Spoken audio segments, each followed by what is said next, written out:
everyone! Welcome back to my YouTube channel. So ngayon pag-usapan natin kung bakit nga ba dapat mag-hire ng tamang tao. Okay, so bago tayo magsimula sa ating vlog, kung bago lang sa YouTube channel, please subscribe, click the question bell para update po sa mga bagong vlog na upload in the future. At the same time, kapag na-reach po natin yung 100 subscriber, ay magpapag-giveaway po tayo after this year, 2025.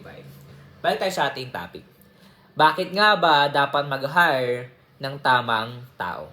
Ito yung aking insight at sagot sa tanong na yan. Para suportahan ang growth ng negosyo.